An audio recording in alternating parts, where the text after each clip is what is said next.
ஹைதராபாத் பிரியாணி செய்கிறதுக்கு 1/2 கிலோ அரிசி எடுத்துக்கோ, 1/2 கிலோ கோழி எடுத்துக்கோ. 1/2 கிலோ அரிசி, 1/2 கிலோ கோழி 3 பேருக்கு தாராளமாக போதும். என்ன செய்ய, ஃபஸ்ட்டு என்ன செய்ய, கோழியை வந்து தயிர் ஊற்றி ஒரு பாக்கெட் தயிர் ஊற்று. 1/2 கிலோ கோழிக்கு ஒரு பாக்கெட் தயிர் ஊற்றி, ஒரு எலுமிச்சம்பழம், தேவையான அளவு உப்பு, 2 ஸ்பூன் இஞ்சி பூண்டு, 2 பச்சை மிளகாவை நறுக்கி போட்டுட்டு மல்லி புதினா இருந்துச்சுன்னா அதிலே போட்டு, ஒரு ஸ்பூன் சாஜிராவும் போட்டுருமா. சாஜிரான்னு விற்கும் கடையில், அதை வாங்கி ஒரு ஸ்பூன் போட்டு அதையும் போட்டு நல்லா பரவி வச்சிடணும். 1/2 பாக்கெட் பிரியாணி மசாலா அதில் போட்டு நல்லா பரட்டி ஊற வச்சிடலாம்.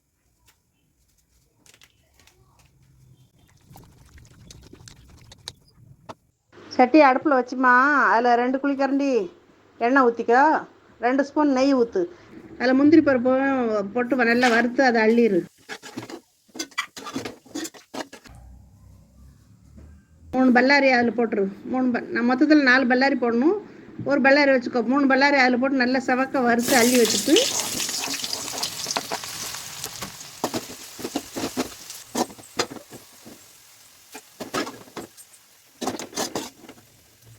அந்த ஒரு பல்லாரி மறுபடி போட்டு அதை நல்லா வதக்கிட்டு,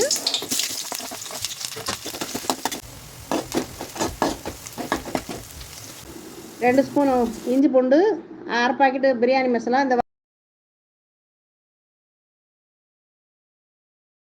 அதை நல்லா வதக்கிட்டு, அதுக்கப்புறம் நம்ம பரட்டி வச்சுருக்கோம்ல இந்த கறி, அதை எடுத்து அதில் ஊற்றி, அதை நல்லா ஒரு டம்ளர் தண்ணி ஊற்றி நல்லா அலசி அதில் ஊற்றி நல்லா வேக வச்சிரு. சிம்மில் வச்சு நல்லா மூடி வச்சு நல்லா வேக வச்சிரு. நல்லா கறி மசிகிற அளவுக்கு நல்லா வேகட்டும்.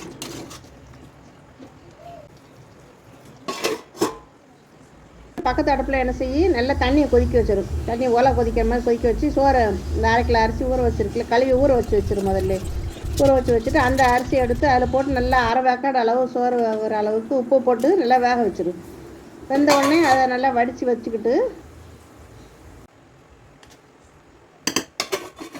நல்லா கறி மசிகிற அளவுக்கு நல்லா வேகட்டும்.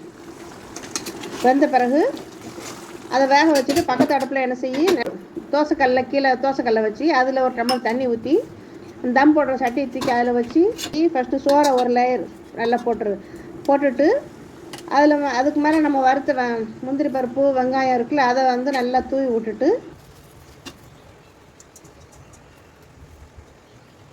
இந்த கலர் பவுட்ரு மஞ்சள் கலர் ஆரஞ்சு 2 கரைச்சி வச்சுட்டு இதில் ஒரு ஸ்பூன் அதில் ஒரு ஸ்பூன் நல்லா ஊற்றி விட்டுட்டு, ஆணம் கிரேவி செஞ்சு வச்சுருக்கோம்ல, அந்த ஆணம் கிரேவியும் நல்லா தரன்னு வந்திருக்கும்.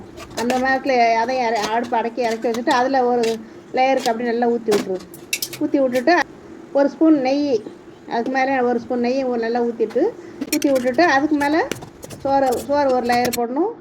அந்த முந்திரி பருப்பு வெங்காயம் பொரிச்சது அதையும் போட்டு ஒரு ஸ்பூன் நெய் ஊற்றி, 2 கலர் பொடியிலையும் ஒரு ஸ்பூன் ஊற்றி, அதுக்கு மேலே ஒரு ஆணம் அப்படி லேயராக செஞ்சு தம் போட்டுரு.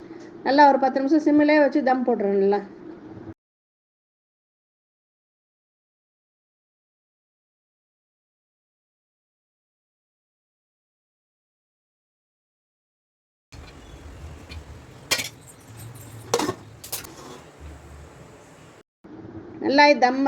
தம்மாகி நல்லா மலர்ந்து வந்த பிறகு எடுத்து சாப்பிட நல்லாயிருக்கும் நேராக.